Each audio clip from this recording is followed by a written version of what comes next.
വായിൽ വെക്കാൻ കൊള്ളില്ല, പിന്നെ വിശപ്പോണ്ടങ്ങ് കഴിക്കുന്നേ ഉള്ളു. ഈശ്വര, കാലത്ത് തന്നെ നേരം വിളിക്കാണല്ലോ. പക്ഷെ സൂര്യേട്ടന് താമസിച്ചു കേട്ടോ, ഞാൻ ശ്രദ്ധിക്കുന്നുണ്ട് ഇതൊക്കെ.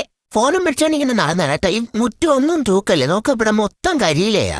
അതെങ്ങനാ എന്റെ കുറ്റവും കുറവും കണ്ടുപിടിക്കാനല്ലേ ഇവിടെ ഉള്ളവർക്ക് സമയം. എല്ലായിടത്തും എന്റെ കൈയും കാലും എത്തണം. നാണ്ടാ ഒരു ബോംബിള നിന്നത് വാടിക്കരിഞ്ഞു പോയി. ഇങ്ങനെ നോക്കിക്കൊണ്ട് നിൽക്കാതെ വല്ലം പോയി തിന്നാനെടുത്തോണ്ട് വാ. ഞാൻ പല്ല് തേച്ച് നാക്ക് പഠിക്കുന്ന കണ്ടില്ലേ. മനുഷ്യന് എന്തെങ്കിലും ചെയ്തുകൊണ്ടിരുന്ന അമ്മാക്കിലോട്ട് നോക്കിക്കൊണ്ടിരുന്നോണോ. ഓ, രാവിലെ തന്നെ ചോറാണോ തിന്നാൻ തരുന്നത്? വേറൊന്നും ഉണ്ടാക്കിയില്ല ഇവിടെ. സത്യം പറയാലോ, വായിൽ വെക്കാൻ കൊള്ളില്ല, പിന്നെ വിശപ്പുകൊണ്ടങ്ങ് കഴിക്കുന്നതേ ഉള്ളു. ഇനി അപ്പുറത്തെ ഇത്തേരെടുത്ത് എന്നിട്ട് വല്ല ബിരിയാണിയോ മന്തിയോ ഉണ്ടോന്ന് ചോദിക്കണം. ഇങ്ങനെ ചെവി കെട്ടിവെക്കുമ്പം എന്നെ കാണാൻ പെരുന്തച്ഛനെ പോലില്ലേ. ദാന്ത കണ്ടോ, ഞാൻ അപ്പോഴേ പറഞ്ഞില്ല പന്താരം കാക്കയ്ക്ക് ലൈൻ സെറ്റായെന്ന്. ഇപ്പൊ രണ്ടുപേരും കൂടെ വന്ന് വായി നോക്കിയിരിക്കുന്നത്. അങ്ങനെ തന്നെ ഇരിക്കണേ, ഇപ്പൊ തന്നെ തരാമേ കേട്ടോ.